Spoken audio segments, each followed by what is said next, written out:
శ్రీనాథ కవి సార్వభౌమని శ్రీ శివరాత్రి మహాత్మ్యం 18వ భాగం 5/3/26 డాక్టర్ జొన్నలగడ్డ మృత్యుంజయరావు గారి అర్ధ తాత్పర్యాలు మనం అనుసరిస్తాం. నిరాట నెపముగా నిర్జరంబులకేగి సవిధవా నారీర కుంజముల నుండి భూధరంబుల కిప్పు పొవ్వుతేననిపోయి కందరామధ్య భాగముల నుండి శిశిర భూధర కన్య సేవింపననిపోయి నక్త మూలముల నెన్నలు నుండి కలన్ సస్యక్షేత్రములకు గూళ్ళొగి మోసి శనవాటికా ప్రదేశముల నుండి ఎత్తు కనుబ్రామి వత్తునో ఇంటి వారి నెట్టు వెరవదు ఎంటి మై ఎక్కగరు నతివ పగలైన మాపైన అతని తోడ ఇచ్చనొకసారి సాగించు విధువనంబు. మాలత ఇంటిలోని వాళ్ళనందరినీ వంచి వస్తుందో, ఎలా ఒంటరిగా ఇంటికి పోతోందో, స్నాన విషయంలో సెలయేళ్లకి వెళ్ళి దగ్గరలో ఉన్న ప్రబ్బలి పొదలలోను పర్వతాలకు ఇప్ప పువ్వు తెవ్వటానికని చెప్పిపోయి గుహల నడుమలను పార్వతిని సేవించటానికని పోయి కానుగు చెట్ల నడుమలను వరి పంట చేలకూడు తీసుకొని పోయి జనప చేలలో నిత్యము పగలైనా రాత్రైనా ఒకసారి అతడితో రతిక్రియ జరుపుతూనే ఉన్నది.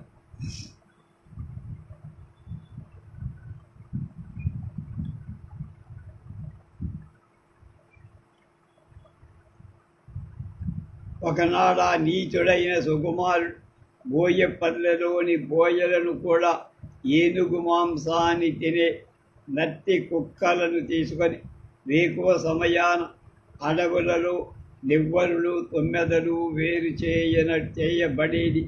సరస్సులోని తామర సమూహాల యొక్క పరిమాణము యొక్క వెలిగక్కడం చేత నిండిన మూకుడు వంటి దిక్కులు కలది ఏనుగుల మార్గం ఇది. చేల్చబడిన ఎల్ల తుంగముస్తల సారం గల అడవి పందుల గుంపు మార్గమిదే. పరుషాలైన కోనల చేత భేదింపబడుతున్న పుట్టల ధూళి కణాల సమూహంచే కప్పబడిన చెట్ల ఆకులు గల అడవి దొండల మార్గమిది. గరిక చివురుల తిరుట కలటువంటివి మంచి గంధపు చెట్ల చేత బాగా తెల్లనిదైన నేళ్ల మార్గమిది. పరుషం దీర్ఘాలైన గజ్జల అని అరుపు గల పెద్ద కుక్కెరల గుంపు గూండ్లు కల చోటిదే. కహకహ ధ్వని కల చాతక పక్షుల గుంపులు గల చోటు ఇదే అంటూ వేట మీది తమ కంచె క్రీడల్లో విహరిస్తూ క్రూరుడై ప్రాణులను హింసిస్తూ పాపకర్ముండు కాంతార పదమున సదరి పాటంటి గంటి బ్రాహ్మణుల ముత్తి అపహరించిన విత్తమన్యాయపర అంచ స్త్రీ తానును అనుభవించు.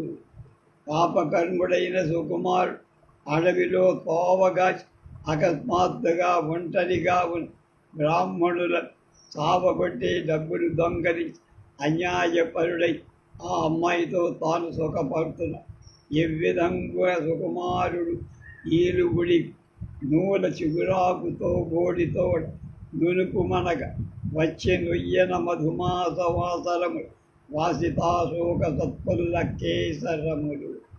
అలా కాలం గడుస్తుంటే మాలితతో కాపురం చేస్తుండగా దిక్కులకు పరిమళం చేసే వికసిత కేసరాలు గల వాసంతం ప్రవేశించి కామిని గండూష కాదంబరీధార పులకించే ఆరామ భూమి చిగురాకుదని చూచి చవి చూసి ఎరుగించే పంచమస్వరముల పరభృతం సంపుల్ల కోరక స్తబకాచితంపై కొడవిపై నిర్వహించే కొదమతే పరిపక్వ సహకార ఫలరసాస్వాదన ఉదముల వీరించ చదువుదడు విత వితి సముదయములో వివిధ విధుల ఉపవసన క్రీడ తల్పేది భూమికి అఖిల జనులకు సంతోషం ఆవగించే మాసరములై మధుమాస వాసరములు. ఉద్యానవనంలో పొగడ చెట్ల స్త్రీల మధ్యకు పొక్కిళ్ళ దార చేత మొగ్గతో కోకిల చిగురాకుల రుచి చూసి పంచమ స్వరంలో కూసి పిల్ల తొమ్మిద మిక్కిల వికసించిన మొగ్గల గుత్తులు గల కొరవిపై ఎర్ర గోరింట మీద తిరగ చిలుక బాగా పండి తీయమామిడి పండ్ల రసాన్ని తాగటం వల్ల పువ్వున చదవటం ప్రారంభించి జారుడు జారిణులు సమూహానికి మిక్కిలి గర్వించి అనేక విధాలుగా ఉద్యానవన విహారాన్ని కావించ మనోజ్ఞాలై వాసంత రోజులు అందరికీ సంతోషదాయకాలయ్యాయి.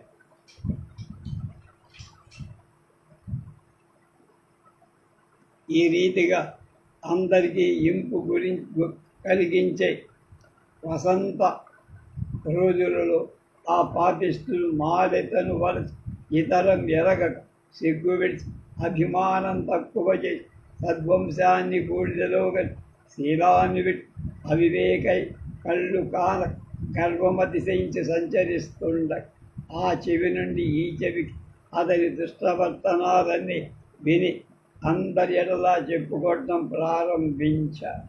అప్పుడు మిక్కిలి స్పష్టమైన అతని చెడు నడవిని బాహాటంగా పలుకంటూ చెప్పుకుంటాడు.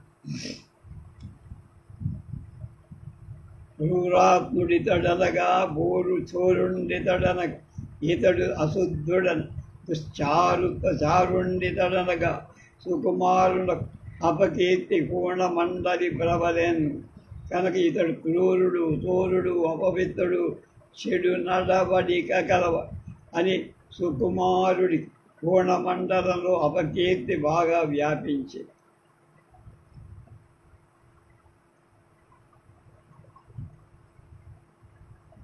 అప్పుడు ఒకనాడు సుకుమారుడు మాలెద పాతాళమనే పంకంచేత కలిగిన మహాసముద్రంలాగా చీకటి ఎక్కువగా దిక్కుల వ్యాపించి ఉండగా కృష్ణపక్షం నాటి రాత్రి కాళికాలయం పక్క పాడుపడిన ఉద్యానవనం నడుమ కానుగు చెట్ల సమూహంలో తామే కల్పించుకున్న సంకేత స్థలంలో ఊరి గుడిసెలో నారిక గడ్డి పాన్ పూల కళ్ళు తాగిన మైకం పెంపున పుట్టిన మన్మథ ఆవేశంతో మన్మధుని మణిమయ కంకణాల ధ్వనుల మణితాలతో మన్మధుని రథవాహనమై రాచిలుక పూదల కలకలాలవని మనోజ్ఞాలైన ఎలుగుల మన్మధుడి క్రీడావనంలోని వృక్షాలు లతలు వెలుగులాటలవంటి కౌకలింతల బిగుంపుతో మన్మధుడికి కానుకలైన ద్రాక్షాసవ పానాల వంటి ముద్దులతో మన్మధుని దండయాత్రలు విజృంభించి విజయతుత్తుంభికల గంభీరాలైన భంకారాల తాతల వంటి పిడికెడి కోటులతో ఎక్కువ రీతులైన సేవలతో కూడిన రతిక్రీడ జరిపారు.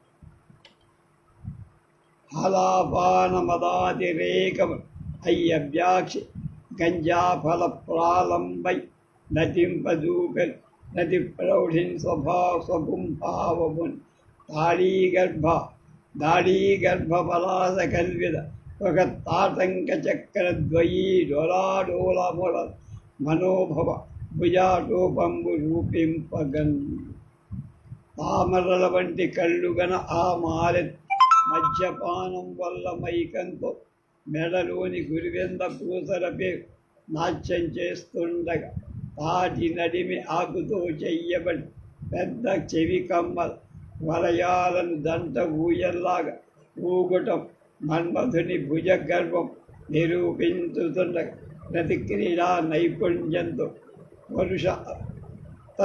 పురుషాయుతత్వాన్ని ఆమె పైన పడుకొని చెయ్యండి.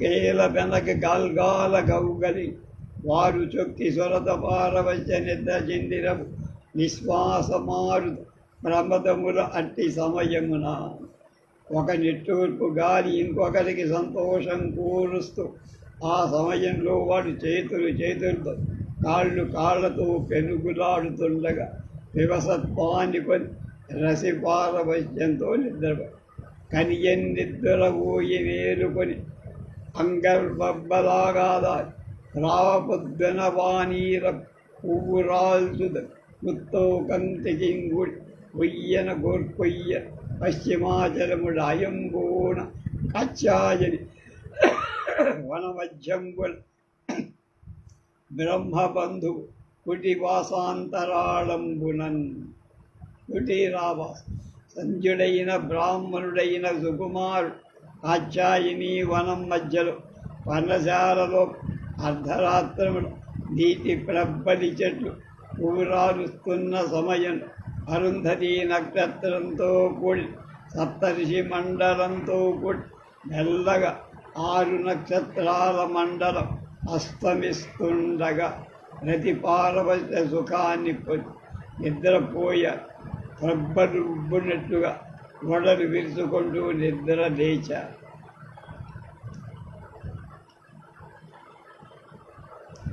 మేలుకొని తన దుర్మార్గత్వానికి కారణంగా పూర్ణమండలంలో పుట్టిన నిందవలు తనకు కొద్ది కాలంలో సంభవింపగల ప్రాణభయం మానభయం ఊహించి మరొక దేశానికి పోవాలని మాలిత మనసులో తనపై గల ప్రేమ ఎరగదర్చి ఆ సమయంలో మేల్కొని ఉన్న ఆమెతో ఇలా అన్నారు.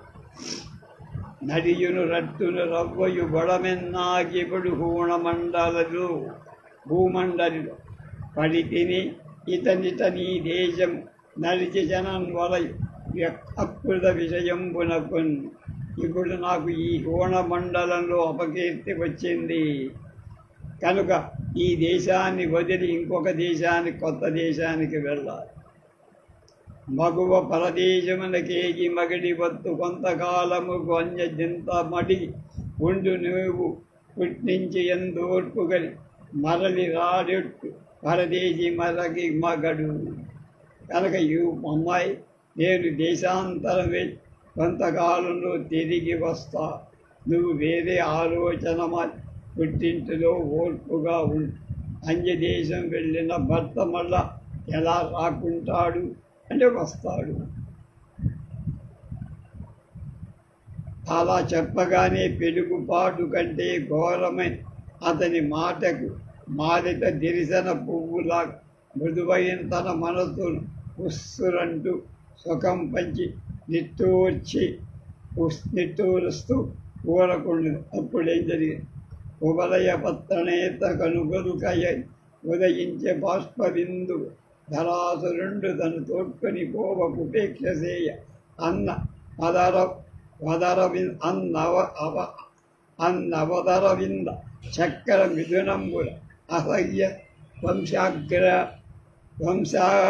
వంశాంగ జాగ్నిచేరవులు వనంగ పుట్టిన నిరంతర ధూమం సూకియో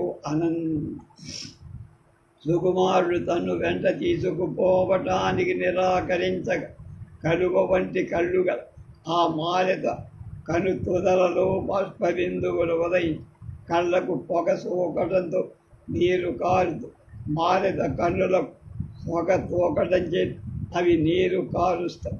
ఆ పొగ ఎక్కడిదంటే సూర్యుడు అస్తమించటం చేతి పద్మాలు చీకటి పడటం చేతి తక్కువ కలువ విరహం పొంది తట్టుకోలే విధంగా తపిస్తారు.